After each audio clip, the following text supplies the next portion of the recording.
ഇതും പറഞ്ഞോണ്ട് ഈ പടി കയറി വരാൻ തനിക്ക് എങ്ങനെയാണ് ധൈര്യം വന്നത്? താൻ എന്താണോ വിചാരിച്ചതിനെ കുറിച്ച്? കേൾക്കുമ്പോ ആർക്കായാലും വിഷമം തോന്നും. പക്ഷെ ദേഷ്യപ്പെടുകയല്ല വേണ്ടത്. കാര്യങ്ങൾ ഏതായാലും ഇത്രത്തോളം എത്തി. ബുദ്ധിപൂർവ്വം ആലോചിച്ച് ഒരു തീരുമാനം എടുക്കുക വേണ്ടത്. ഞാൻ പറയണ എന്താന്ന് വെച്ചാൽ എന്തൊക്കെ വിശേഷാൽ ഉപദേശിച്ചു തന്നിട്ട് വേണ്ടോ കണ്ണാന്തി പനിക്കലെ ഭദ്രൻ നമ്പൂരിക്ക് ബുദ്ധി ഉണ്ടാവാൻ. ഒരുമ്പട്ടോളെ നീ ഇത്രയ്ക്കായില്ലേടി. അവള് മധ്യസ്ഥനെ കൊണ്ടുവന്നിരിക്കുന്നു. പോകരുത്,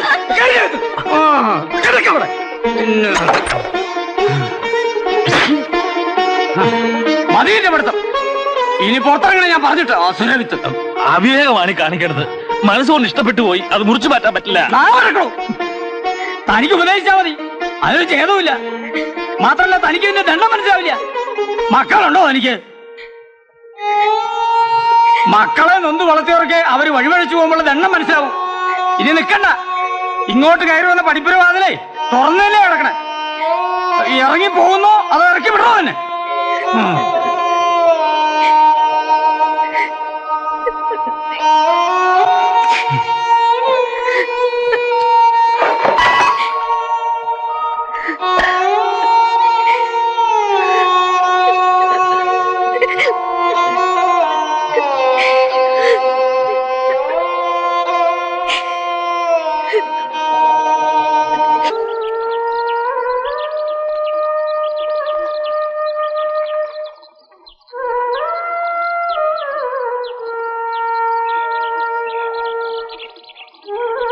എന്തേ?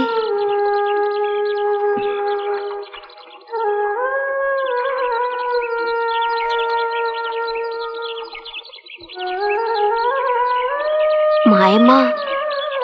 ആ നമ്പൂരി ദുഷ്ടൻ മായമ്മ പിടിച്ചകത്തിട്ട് കഥകടച്ചു.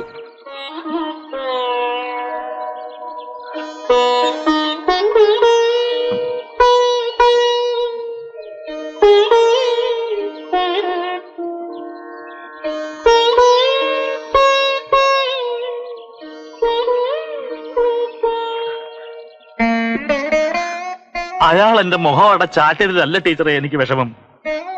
നമുക്ക് കുട്ടികളില്ലാന്ന്, അവരെ നൊന്ത് വളർത്തിയിട്ടില്ലാന്ന്. കണ്ണിച്ചോരയില്ലാണ്ട് മുഖത്ത് നോക്കി പറഞ്ഞപ്പോ മനസ്സ് തളർന്നുപോയി ടീച്ചറെ. കാര്യം അയാളുടെ കുട്ടിയായിരിക്കും, വളർന്നതും അയാളുടെ ഇല്ലത്തായിരിക്കും. പക്ഷെ മായമ്മയ്ക്ക് ഒരച്ഛന്റെ അമ്മയുടെ സ്നേഹം കൊടുത്തത് നമ്മളാ, അല്ലേ ടീച്ചറെ? അല്ലാന്ന് പറയട്ടെ ആ നമ്പൂരി. വിഷമിക്കാണ്ടിരിക്കുക, ഒക്കെ ശരിയാവും. എന്ത് തന്നെയാ എന്റെ മനസ്സും പറയണത്. പക്ഷെ എങ്ങനെ ശരിയാവും എന്ന് ആലോചിക്കുമ്പോ ഒരു ഊഹവും കിട്ടണില്ല.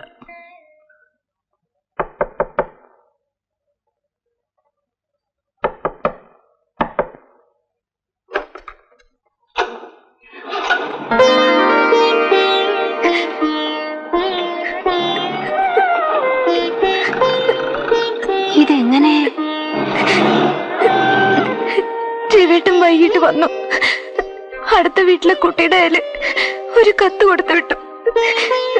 അച്ഛൻ കാണാണ്ട് പടക്കിനിയുടെ പിന്നാമ്പുറത്തൂടെ രാത്രിയിൽ ഇറങ്ങി പോരാണ്ടായ.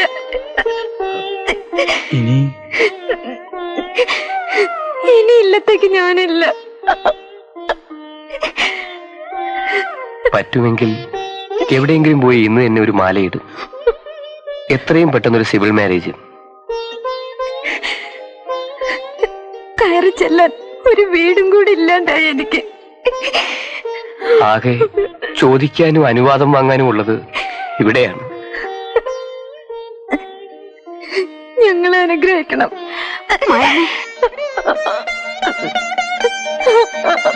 ഇല്ലത്തെ കയറി ചെല്ലാൻ പറ്റാണ്ടുള്ളൂ മയമേ.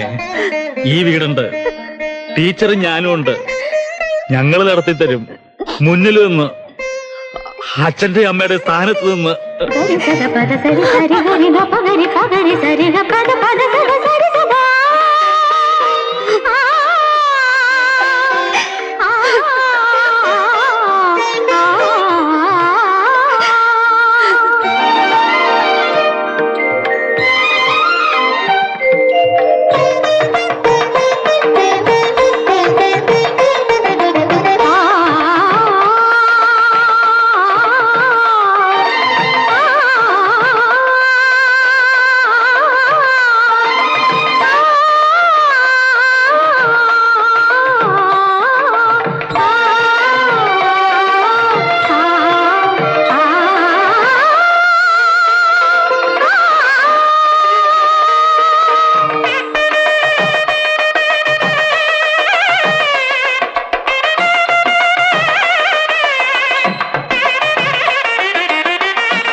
സത്യം പറഞ്ഞ മായമ്മ ഇല്ലത്തുനിന്ന് ഇറങ്ങിപ്പോന്ന നേരം തൊട്ട് ഇന്ന് രാവിലെ ചടങ്ങ് കഴിയണവരെ എന്റെ മനസ്സിൽ തീയായിരുന്നു.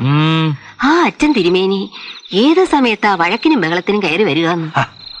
ആര്? ആ ശകുനം മുടക്കിയോ? മരങ്ങോടൻ. ഒഴിഞ്ഞു കിട്ടിയത് ലാഭമായി എന്ന് കരുതും അയാള്. ഞാൻ അന്വേഷിപ്പിച്ചു. കുട്ടി ഇറങ്ങിപ്പോന്നതിന്റെ പിറ്റേന്ന് പടിയടച്ച് പിണ്ണം വെച്ചു അത്ര അയാള്. അയാൾക്കിനി അങ്ങനൊരു മോളില്ലാന്ന്. ദുഷ്ടൻ. ഇങ്ങനൊരു അച്ഛൻ ഇല്ലാണ്ടിരിക്കുക തന്നെയാ ഭേദം. ഏതായാലും കല്യാണം കഴിഞ്ഞുല്ലോ. ഇനി എന്തു വന്നാലും സമാധാനമുണ്ട്.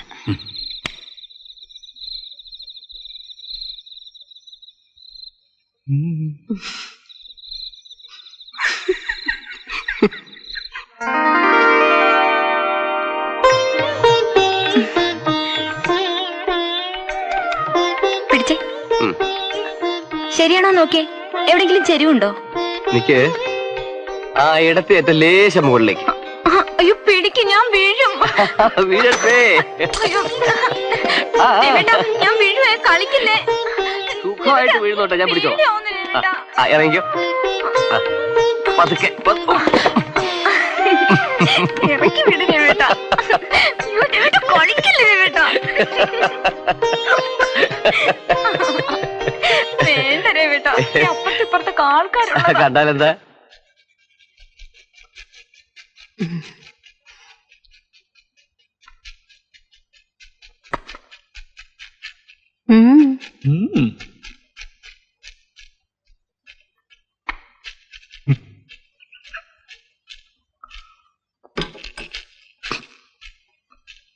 എന്തേ?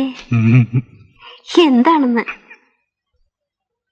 അല്ലാതെ പഴയ പോലെ അങ്ങനെ കണ്ണും തുറന്നു പിടിച്ച് എല്ലായിടവും നടക്കാൻ വയ്യാണ്ടായിരിക്കണു. എന്തൊക്കെയാ എപ്പോഴൊക്കെയാ മുമ്പിൽ വന്ന് ചാടുക നിശ്ചയില്ലാത്തോണ്ടേ. വല്ലതും കണ്ടോ? ടീച്ചർ വല്ലതും കണ്ടോ? അതല്ലേ ഞാൻ ഈ അടുക്കളയിൽ തന്നെ ഒതുങ്ങിയത്. ടീച്ചർ എന്താ കണ്ടേ? ഞാൻ എന്താ കണ്ടെന്നറിയോ? ഓ, അപ്പൊ അത് കേൾക്കാൻ താല്പര്യമുണ്ട്.